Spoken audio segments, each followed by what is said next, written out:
Putri Aisyah Salsabila pulang kampung. TK Putri Balkis Putu Ayana Chandrika Putri Putu Ayu Prima Cinta Dewi Rachel. Nah, ada surat kan? Rahajeng Ika Dwi Rofia Maulida. Itu sakit Pak, tapi dia kan tadi lagi operasi gigi katanya, suratnya ada. Oh, di Bali nggak ada dokter gigi ya? Nggak tahu, katanya pas Ya udah, TK. Samima Reksi Farah siapa nih? Dela Stefani Tiara Amelia sana.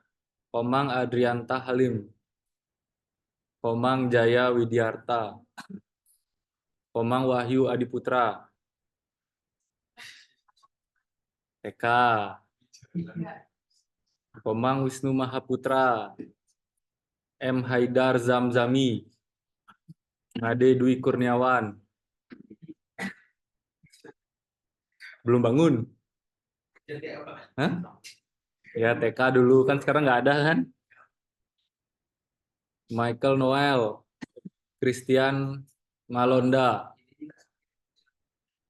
nggak TK. Moh Lukman Hakim berapa kali TK nggak bisa UTS?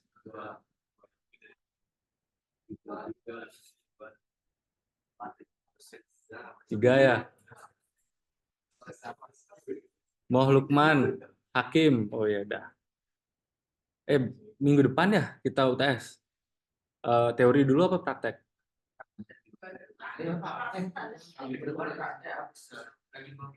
Lagi 2 minggu teori. Hari ini makanya saya rekam, maksudnya itu mau nyari nilai kita, oke? Nyari nilai dari awal sampai akhir ya. Soalnya nilai yang paling besar sekarang tuh masih Bilkis. Bilkis, terus yang kedua itu bukan. Nanti saya lihat lagi. Bilkis pokoknya yang ini. Muhammad Fauzan udah tadi. Oh ya udah. Nayang. Udah TK. Dia udah 3 nih. Nicholas Gego Yusuf. Nyoman Adi Mahadika. Pande Made Tirta Raditya. Raditya beneran itu. Putu Ferdi. Ramandita. Reynaldo. Rivaldo. Sang Putu Febriana. Tio Ivan Permana. Yobel. Berarti ini yang TK 1, 2, 3, 4, 5, 6, 7. Belajar tentang e-commerce dan keamanan transaksi online ya. Tapi kalau saya minta email tolong dikumpulin ya.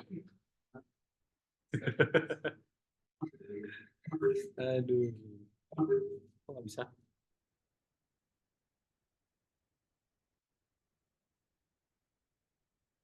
Nah, ini agak banyak soal materi kita juga.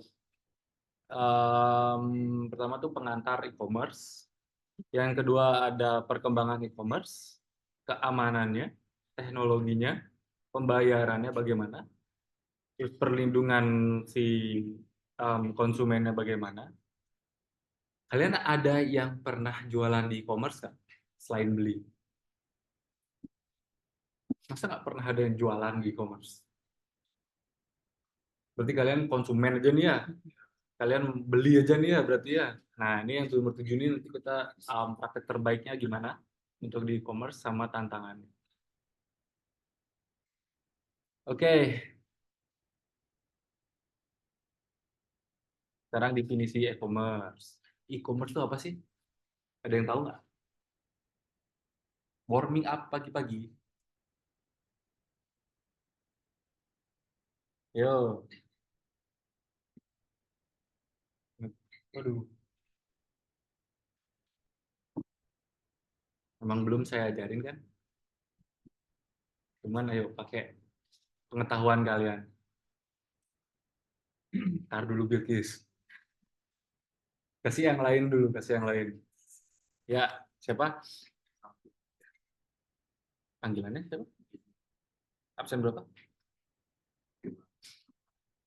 Ah, gimana? 28. 28. Gimana, Ebi? Kegiatan jual beli, Kegiatan? jual beli, jualan beli barang. Oke. Ada lagi? Tuh, siapa? Saya Pak. Dea. Absen? Gimana sih? 12. 12. Oke, Jaya. Mas itu adalah media elektronik yang Daripada Ebi tadi. Kita digital nih, pengetahuan digital. Pakai nggak apa-apa dong. Nggak apa dong. Sebenarnya lebih prepare dari yang dibanding Ebi kan. Jadi jawabannya lebih oke, Jaya daripada Ebi. Kan. Satu lagi. Naik dulu ya, tunggu dulu ya. Nah, kalau model-model e-commerce, belum ya, jangan bikin dulu ya, nanti kita cari nilai. Oke, yang dibilang ini benar, jual beli, benar kan jual beli, yang dibilang Jaya itu di platformnya ada ya, di mananya tadi kan. Nah, e-commerce itu kegiatan jual beli barang, jasa yang dilakukan secara elektronik ya. Jadi nggak itu kan elektronik. Commerce itu kayak kegiatan jual beli. Jadi e-commerce itu kegiatan jual beli yang ada di internet. Oke.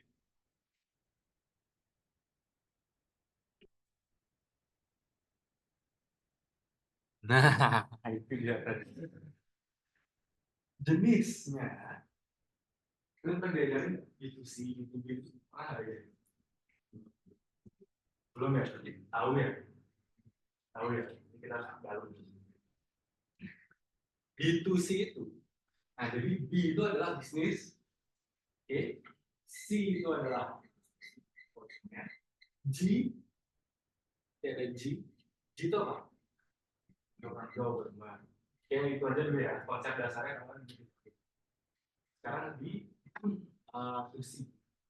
B2C itu apa sih? B2C itu sendiri itu kan bisnis ke konsumen. Jadi dari bisnis itu bisa apa aja yang kita warung, dari warung menjual ke konsumen, pembeli biasa, kita pembeli konsumen kalian bisnis ke konsumen itu konsep. Tapi yang menjadi pembeda di e-commerce ya biasa dia melalui platform digital. Nah kalau B2B bisa jadi usaha videografi, perusahaan namanya jasa ya, jasa videografi itu kalau ada wedding gitu ya, dia menawarkan ke hotel, kan kalau wedding di hotel dia menawarkan jasa, ada paket-paketnya ya biasanya, kan jasa fotografi, MC itu bukan dari hotel biasanya. Nah hotel cari lagi tuh perusahaan lain itu namanya B2B. Tuh. Oke, C2C gimana? B&B. Boleh lagi dulu. Ini saya mau nongkrong nilai ini soalnya dulu kan dulu ya. Satu ya gitu. Model e-commerce institusi itu seperti model yang konsumen itu konsumen. Jadi contohnya itu seperti di platform Facebook dalam ya, konsumen itu menjual barang ke konsumen lain. Jadi ada sebuah platform yang disediakan untuk konsumen melakukan transaksi. Tangan dulu dong buat itu. Kalau kita jelasin nanti apa yang dikatakan di itu emang benar kayak gitu. Jadi dari konsumen ke konsumen, sekarang lebih gampang lagi kan. Kalau dulu konsumen ke konsumen itu kayaknya dari saudara ke saudara aja deh, atau teman ke teman yang sekelas. Jadi misalkan jual apa gitu sih, apa namanya? Sebenarnya Bilkis ke bel, gitu. Jualan apa, misalkan jualan gelang gitu. Itu dulu konsumen ke konsumen zaman dulu. Sekarang ada platformnya nih, platformnya itu e-commerce kan sekarang, jadi gampang lagi dari konsumen ke konsumen untuk menjual. Oke, B2G bisa coba modal bisnis di mana perusahaan sektor swasta menjadikan layanan untuk menjual produk pemerintah untuk lembaga pemerintah. Oke, contohnya gimana? Binatang mungkin Pak. Gimana? Kan dijual tangannya tuh untuk terpapar foto, bisa menampung binatang juga untuk melindungi mereka, dan juga sebagai kreasi gitu Pak, bisa menguntungkan pemerintah juga gitu. Terus yang bisnisnya, dari segi bisnisnya supply di mana? Sebagai apa? Maksudnya gimana? Kalau di B2G nih, itu government, berarti bisnis yang menjual sesuatu ke pemerintah. Kalau punya tanahnya mungkin gini, catering. Kalian pernah melakukan ikan nggak sih? Pernah. Nah, ada makan siang. Dari mana itu makan siang? Kampus kita government bukan? Iya kan? Government, nah itu salah satu contoh di uji. Itu catering itu bisa. Jadi kalau di Pemda, ATK, alat tulis tanya Pak. Oh, nah, senyum-senyum. Oke, ATK itu dari bisnis ke government juga bisa. Nah, di sini juga itu kita juga belanja ATK dari bisnis swasta, ya. Oke, next. Government to konsumen. B2C. Kalau B2B, B2C, soalnya udah sering kalian dengar kan? B2C, contohnya dari mana bisa kita tahu? Jadi kita bayar ke government. Nah, kalau BUMN kan kayak udah jauh dari government ya, cuma yang memang punya government. Contoh yang paling dekat adalah kampus ini. Kalian bayar nggak di sini? Kampus ini pemerintah kan bukan? Ya. Tapi kan harganya jauh kan? Kalau di Unus berapa ya kira-kira? Jadi itu nggak? Berapa itu? Berapa? 20 tahun nggak? Tahun. Kayaknya 10 juta per semester. Tahunnya 20 gitu ya. Semua kuliah, semua jurusan. Nah, kalau SKU-nya kuliah, tapi dengan 20, nah ini pure bisnis ini saya kasih tahu. PBI itu kalau bayar 20 juta, nah mereka menggunakan berapa persen masak gitu kan, karena bahan-bahan baku makanan itu mahal loh, mahal. Sedangkan di sini kalian bayar berapa? 2.050.000 untuk satu semester, ya. Terus bahan makanannya meriah, ya kan? Bisa kita bahkan dosen-dosen bisa makan kan juga di sana. Kira karena sekali masak itu 30 orang berapa tuh bahannya? Bagus-bagus nggak berjualan bahannya? Satu. Kedua berarti kalau setahun berarti berapa ya? 4 jutaan. Berarti mahalan kos-kosan kalian ya? Daripada banyak kuliah. Iya kan? Ya. Bayar kosan selama setahun. Di sini berapa kosannya? 1 juta atau 1,5 ya? 12 juta. 12 saya bayar sekolah 4 juta. Oke, nah itu kalau B2C. Nah kalau konsumen to bisnis gimana kira-kira? Ya Pak, benar. Sebenarnya ada supplier yang fun, ada juga yang berbisnis. Nah, gimana kita bisa mengklasifikasi yang berbisnis dan keuangan dari dasar hukumnya? Apa dasar hukumnya? Dia punya, kalau yang berbisnis dia punya CT, PT, apalagi koperasi dan lain-lain. Kalau perorangan dia belum punya itu. Tapi sekarang ada perorangan dasar hukumnya adalah PT perorangan. Tapi kalau kita sudah punya PT perorangan, berarti itu sudah masuk ke bisnis. Karena dia sudah punya dasar hukum. Ya.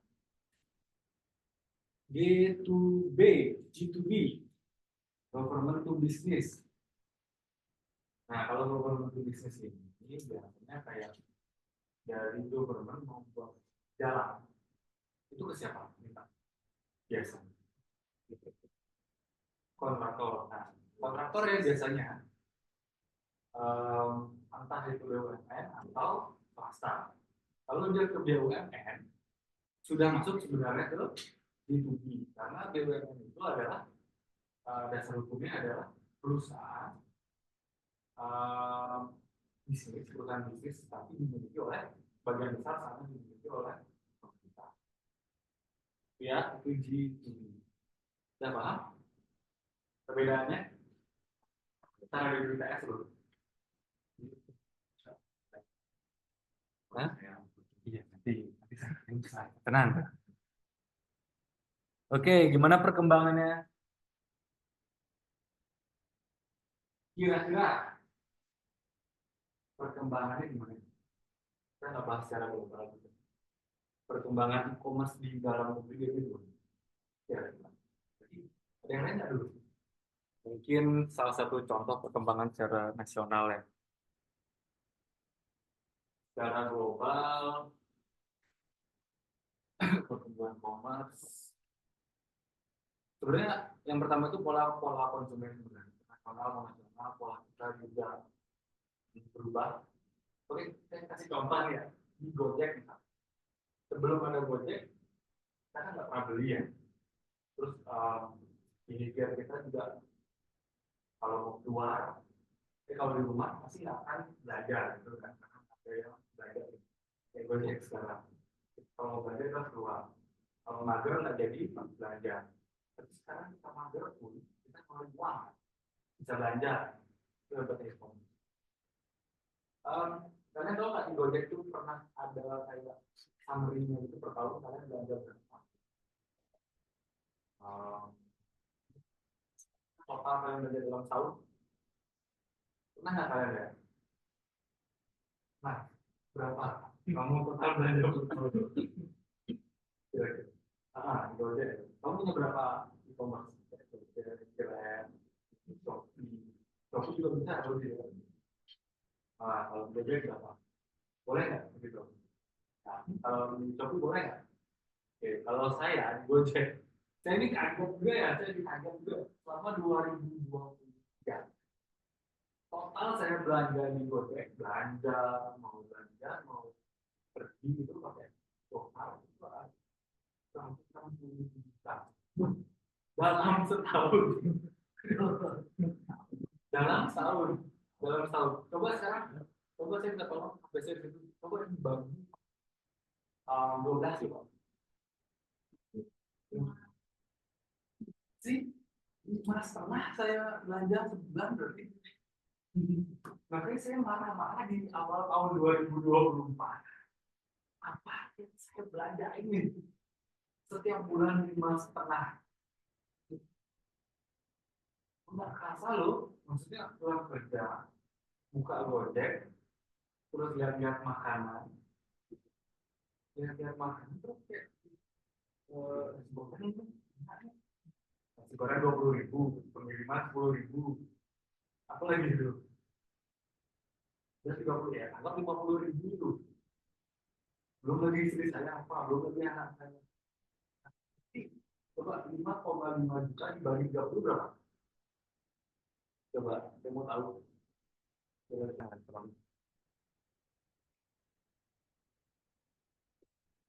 Siapa yang punya semua?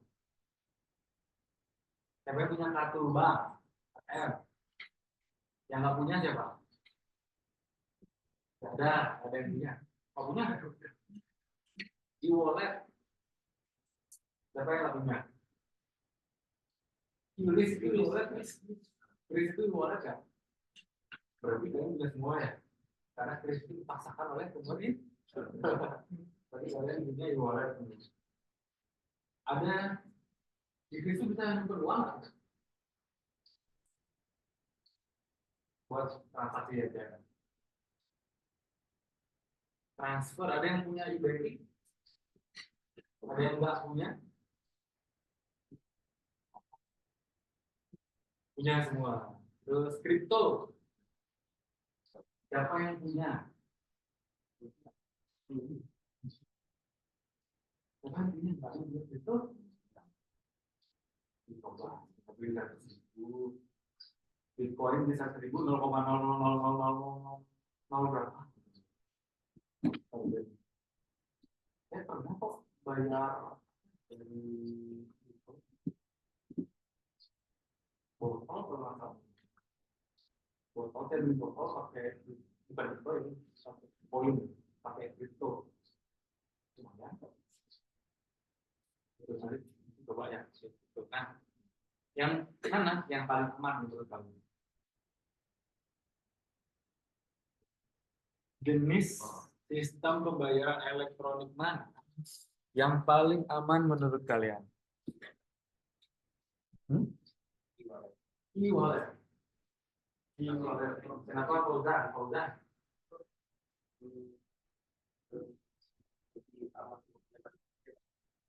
Lebih aman. Amannya itu gimana ya? Kalau itu nyaman loh. Kalau aman, kira-kira ya kalau aman itu transfer. Kalau aman transfer karena pas kita melakukan transaksi itu ada namanya kok benar ya jadi kita nanya ini jadi wallet juga gitu dong ya kan di wallet juga gitu kalau nggak bisa transfer ya kan yang tadi dan coba tadi ada gimana tadi yang paling aman itu nah, oke, kenapa gitu? Karena kripto itu ya yang kripto itu satu poin kripto itu ada bahasanya. Jadi kalau misalnya udah ada fixnya tuh, kalau misalnya ada duplikasinya, berarti yang duplikasi itu nggak valid. Sebenarnya sampai detik ini yang masih paling aman menggunakan investasi adalah kripto, karena dia menggunakan jadi dia tidak di satu tempat. Misalkan kayak saya ada 80-an koperasi, 80-an koperasi dengan 77 ribuan user. Semua itu kalau mau transfer dari satu user ke user lain harus melewati sistem saya. Itu yang dilakukan kartu e-wallet sama transfer. Kalau kripto, mereka punya jaringan sendiri gitu loh. Jadi nggak melewati satu orang. Jadi kalau Adi ke Ferdi itu nggak ada saya langsung dia connect ke sistemnya itu kripto. Jadi emang jenis pembayaran paling aman adalah kripto untuk sekarang. Tapi masih belum ini ya, sebelum dipakai secara luas kan, karena masih volatile deh. Itu turunnya tuh enggak, masih belum jelas. Oke, tapi yang paling aman adalah kripto. Kedua aman sih, kira-kira apa? Selain kripto, itu e-banking sebenarnya. E-banking itu iyalah lumayan aman karena kalau ada kesalahan itu kita bisa lapor atau yang bersangkutan.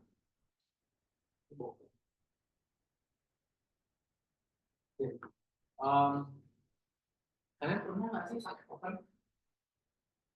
Aman juga itu karena istilahnya kayak mengkonfirmasi bahwa benar kita mau transfer itu ke pakai token. Tahu nggak sih token-token yang kecil itu warna biru yang warna orange?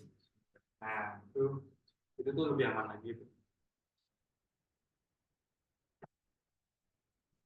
Karena di token itu ada OTP-nya, jadi double pin. Kalian kalau di Gmail kalian nggak pakai OTP?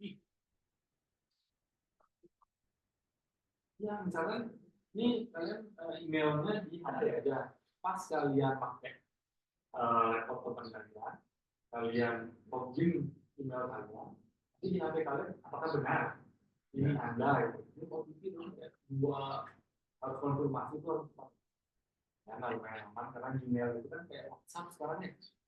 Gmail itu kan privacy gitu loh. Kalau kalian pakainya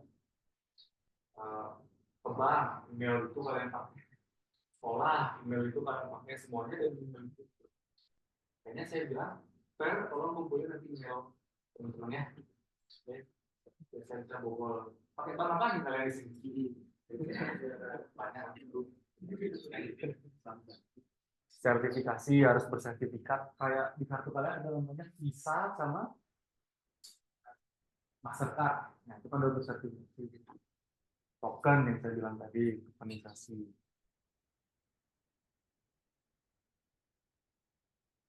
Nah ini perlindungan konsumen. Hak konsumen di e-commerce dalam transaksi online itu jelas di situ. Konsumen mendapatkan harus dapat informasi yang lengkap dari e-commerce tersebut atau dari transaksi online. Privacy juga harus.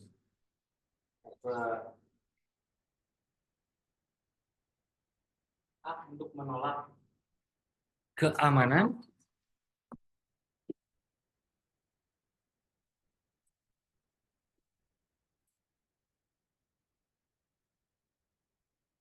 Tantangannya ada keamanan transaksi. Oke, di sini kita belum tahu ya dari 4 jenis transaksi itu ternyata kripto ya tadi ya yang paling aman.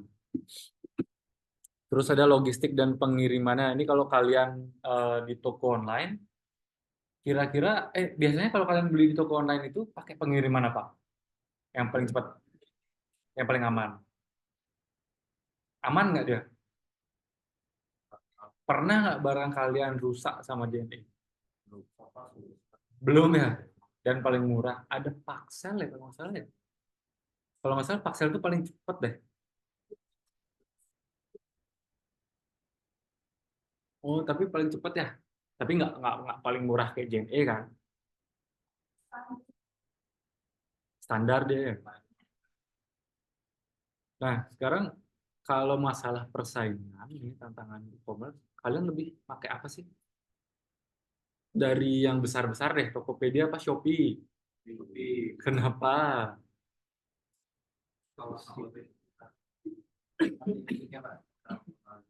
Push sama Ronaldo. Nggak kalau kalian belanja nih, kalau kalian belanja, dapat diskon mana yang lebih banyak diskonnya? Tokopedia apa Shopee? Oh gitu? Padahal Tokopedia punya dalam negeri loh itu.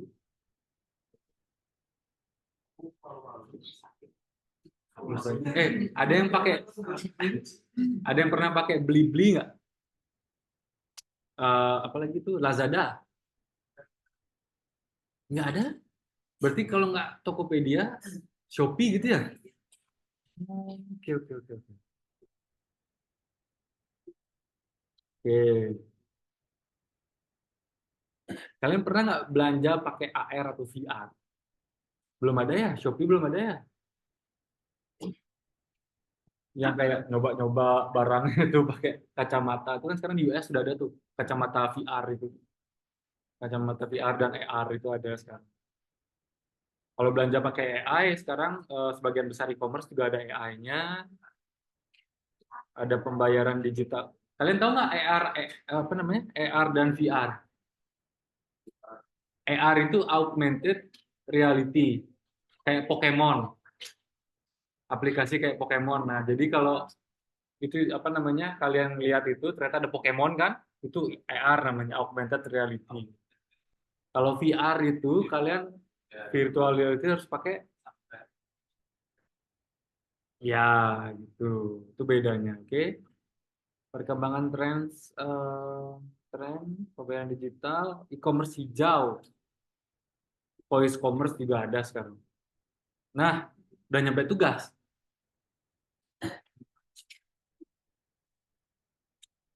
Udah nyampe tugas ini saudara-saudara sekalian. Yuk, ngumpul coba sekarang sama kelompoknya. Yuk, baru saya jelasin. Kumpul dulu sama kelompoknya. Kelompok berapa nih? 4 ya? 4 sama 5. Kelompok 1 juga. 4, 1, 4, 5. Ganjil 2, genap 1. Yang genap siapa? 4. Yuk, silakan kelompok 4. Jelaskan keamanan apa tadi? TikTok. Ya, keamanan fitur apa namanya? Pembayaran ya. Ayo, yuk, berdiri satu depan. Ayo, yuk, jelasin berdiri satu depan.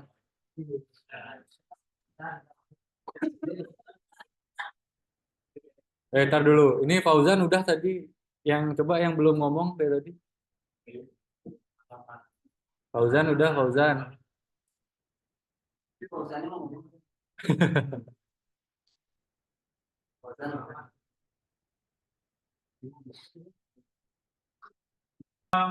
Sampai di sini ada yang mau tanya dulu nggak tentang e-commerce?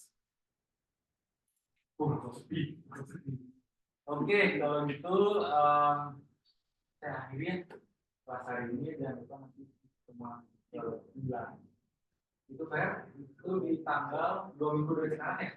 Ya. 2 minggu dari sekarang atau 5 minggu kalau nggak salah di hari Selasa.